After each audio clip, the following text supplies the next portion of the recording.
When the thunder shook the hills of rural Pennsylvania in 1867, a 12-year-old boy lay writhing on the floor of his family's farmhouse. His body bent at impossible angles, his voice echoing in a language no one could understand. Witnesses swore they saw shadows move against the walls, shadows that did not belong to any living thing. And then, silence. Timothy Caldwell, the boy science could never explain, was gone. Our story begins in a quiet stretch of Pennsylvania, just 2 years after the end of the American Civil War. The war had left scars not only on soldiers, but on every town, every farm, and every family. Poverty and grief hung heavy in the air. The Caldwell family lived on a small patch of land outside the village of Mill Creek. Farmers by trade, they were never wealthy, and by 1867 they were struggling more than ever. Food was scarce, work was relentless, and superstition lingered in every corner of rural life. It was here that Timothy Caldwell was born. A frail, pale child with eyes so piercingly blue that many neighbors whispered he was marked from birth. His parents, John and Margaret, loved him fiercely, but they couldn't ignore that Timothy was different. From a young age, strange signs followed him. He rarely cried, but when he did, the sound was said to echo unnaturally, carrying far across the farmland. He would sit for hours, staring at nothing, lips moving silently as if speaking to someone unseen. For a town clinging to religion and tradition, Timothy's differences were not seen as quirks. They were omens. Neighbors muttered that the boy was cursed. Others believed he was touched by God himself. But in either case, Timothy was not treated as an ordinary child. And in those years when science was still finding its footing, fear was often stronger than reason. By the age of 7, Timothy's unusual behaviors could no longer be ignored. At times, his body would seize violently. Doctors of the day suspected fits, what we now call seizures. But Timothy's episodes went beyond medicine's explanations. His limbs would twist at impossible angles, his spine arching so far that his head nearly touched his heels. Witnesses swore they heard his bones crack, yet afterward he bore no injuries. During these fits, his voice would change. Sometimes low and guttural, sometimes high-pitched and shrill. He began muttering words that no one in his small town recognized, fragments of Latin, Greek, even languages no villager could name. A schoolteacher once wrote that Timothy recited a verse from Virgil's Aeneid, despite never having learned to read. And then there were the predictions. Neighbors whispered that Timothy foretold the death of a farmer days before the man was crushed beneath his plow. Another time, he warned his mother not to let his baby sister sleep in the crib. That same night, the chimney collapsed, smashing the cradle into splinters. Word of Timothy spread quickly through Mill Creek. Some villagers kept their distance, crossing themselves when he walked past. Others came to the Caldwell home, asking the boy to heal their sick animals or bless their fields. But Timothy himself seemed trapped between worlds.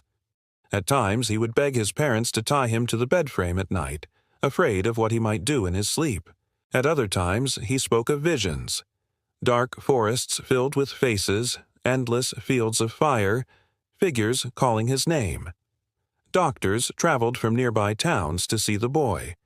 One physician, Dr. Samuel Harrington, noted that Timothy's pulse would quicken to impossible speeds during his fits, only to drop moments later until it seemed the boy's heart had stopped entirely.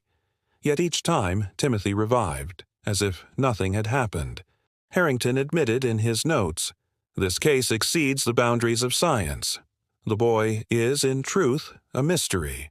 Priests, too, took an interest. Reverend Elias Moore believed Timothy was possessed, while a Catholic priest from a neighboring parish suggested he was divinely chosen.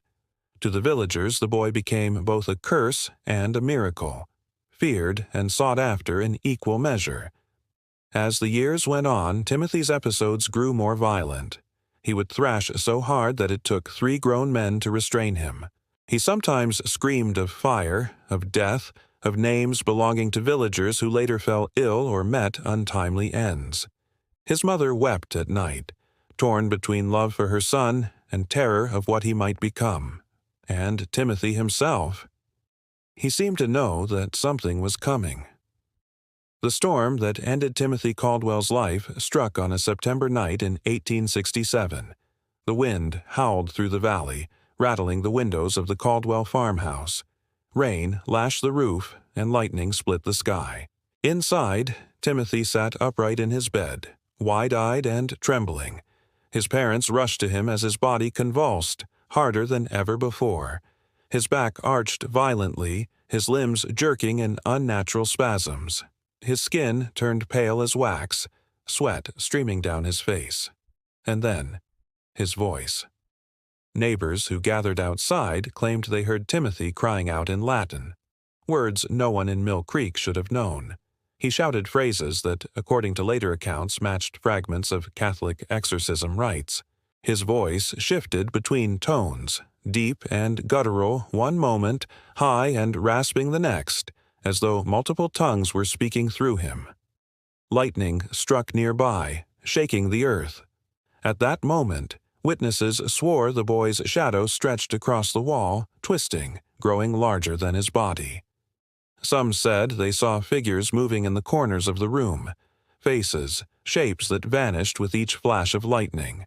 Timothy's mother screamed as his small frame bent backward so far it seemed impossible for him to live through it. His father and neighbors tried to hold him down, but the boy's strength was said to be superhuman. And then, silence. Timothy Caldwell collapsed, his lips still, his chest unmoving. At only 12 years old, he was gone. Outside, the storm broke, leaving only the sound of rain dripping from the eaves. The Caldwell farmhouse was never the same. Timothy's body was buried quickly, his grave marked with a simple wooden cross. The family, devastated and shunned by whispers of curse and possession, eventually left Mill Creek. But the boy's story did not leave with them. Doctors filed Timothy's death as an unresolved medical episode. Some suspected epilepsy, others a form of catalepsy or hysteria. But none could explain the languages, the predictions, the impossible contortions. The science of the day had no answers. Villagers, however, told a different tale. To some, Timothy was a cursed child, punishment for the sins of his forefathers. To others, he was chosen by God, a vessel too fragile for this world. His story was passed down for generations, whispered around firesides and in church pews. Children were warned not to stray too far at night, lest Timothy's restless spirit follow them. Farmers claimed to see his shadow on stormy evenings, stretching unnaturally against the trees. Over time, Timothy Caldwell became more legend than boy. Yet, even historians who revisited his case a century later admitted, the medical records, though sparse, were real. His symptoms, his fits, his sudden death at 12, they all happened. What no one could explain was why. And so, Timothy Caldwell entered history not as a patient, not as a villager, not even as a child, but as a haunting mystery. A boy science could never explain. The story of Timothy Caldwell is one of fear, superstition, and tragedy. But most of all, it is a reminder of how fragile the line is between the natural and the unexplained. Timothy was only 12 when he died, yet more than a century and a half later, his name still lingers in whispers. The boy, science could never explain. If you want to explore more forgotten mysteries and chilling stories from the past, watch this playlist here. And don't forget to subscribe, so you never miss the tales that history tried to forget.